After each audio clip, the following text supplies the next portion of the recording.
Hey, what's up guys, Andy here, and today we're reviewing over Fairy Tail episode 301 titled Mettle, or Mettle, I don't know if I'm saying that right, but I thought it was just like metal, like you metal into something, I don't know.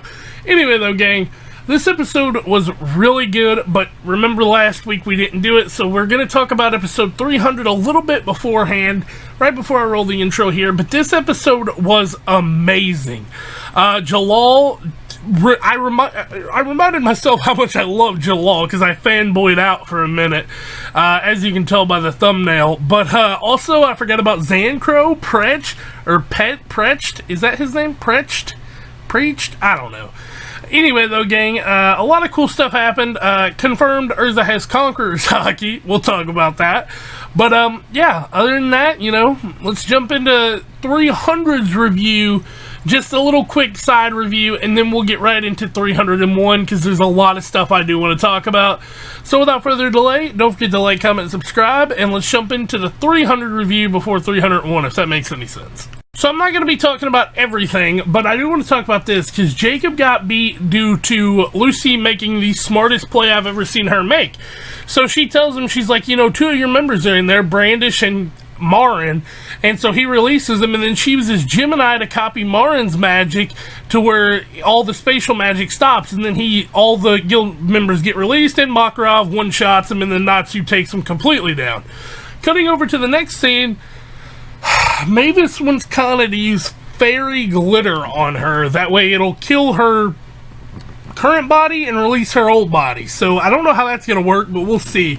And I also missed the scene I've literally been waiting for, with Sabretooth and Blue Pegasus just hanging because of Bloodman. I swear to God it was Bradman in the anime, but whatever.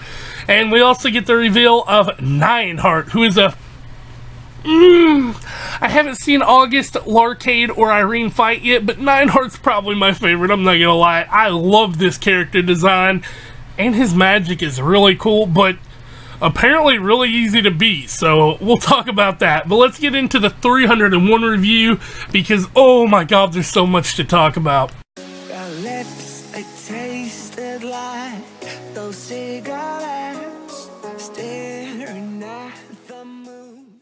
Alright gang, so back to our traditional reviews here. We start off with a little recap at the start with Neinhart kind of showing off his magic with Simon, and then we get our intro here. We cut over to Leon and Gray fighting Really cool shit. There's a lot of fights that were going on. I didn't highlight all of them, but Zancro is back and he's fighting Medley, or Melody. What is it with MEs today? I can't say them. And then Precht fighting Loxus. Really cool little thing they had there with Loxus.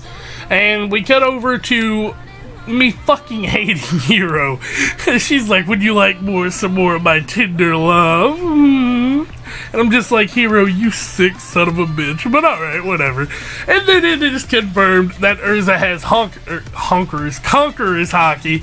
She just looks at him, and apparently it's a part of his magic to where if they fear their enemy that they're fighting, then they dissipate. Which I guess that's reasonable, but still, it looked like Conqueror's fucking Hockey to me. And then we get this. Neinhart's looking down, and he's like, the hair. Erza? Could she be Lady Irene's child? What? Yeah, actually, I kind of think I already know that. But this is the scene, boys. We jumping right into this. Jellal sees Erza's hurt, and he goes, I'm gonna commit one more sin. That is the most badass words Jellal could have said. This is why I love Jellal so much. He's a character you can't hate. It's just amazing. And at this point, the whole sky goes into like this galaxy like thing, and this is where all the fights turn around. You know, Wendy's beating up the hermit crab guy, I don't know, the guy she fought in Tartarus, and everything's just kind of slowly piecing together for all of their fights. And that's when we get the thumbnail, the coolest scene of this entire episode. May the 7 stars bring judgment upon you. The Grand Chariot. He launches it and one-shots Neinhart, destroying all of the enemy ships and everything along with it. Oh my god, it was beautiful. But we cut over to Brandish talking to the guild, and they're like, why is she out? And then Natsu's like, I'll let her out, she's a good person. So that was pretty funny. But she's telling him, she's like, I can negotiate with August. Irene, on the other hand, I can't negotiate with him. She's not one of my friends, but she is just as strong, if not stronger, than August. And they put that out there really clear that she's fucking powerful.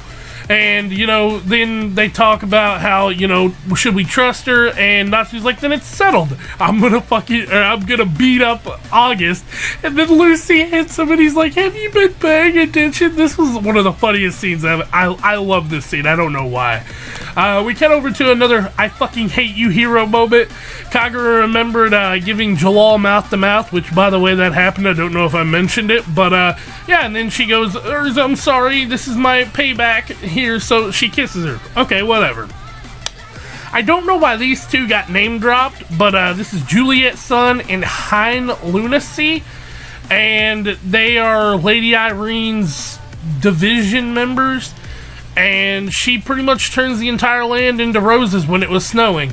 And Bloodman gets a silhouette drop again. Kind of, you know, we could see a little bit more of him this time, but whatever. But the big one, the one you've probably all been waiting for. We got a Larcade silhouette, baby! I'm really hyped for this. I loved Larcade's character design. I've never got to see him fight, though. And, you know, Sting and Rogue are like, damn, I'm so sorry, you know, we're worthless, and whatever, and Sting's crying. You know how passionate Sting is, especially with Gajil and Natsu. But he says they have 3 monsters, and Gajil looks over, he's like, well, we got 6. And Levy's like, wait, I'm a monster too? And I'm like, okay, I get you and Mira, but are you really going to consider Elfman, Lizana, and Panther Lily monsters? I mean, I'm alright with Levy being a monster, because Levy's bae, but whatever. Yeah, like I said, guys, really fun episode. I'm really hyped. It's 4 o'clock in the fucking morning, and I'm so hyped about this episode. But yeah, hopefully you all did enjoy, and I'll catch y'all next week. Don't forget to like, comment, and subscribe, and peace out. Like a sound-gear, driving towards the sun with a rose and a gun. Feel the wind in my hair, going north.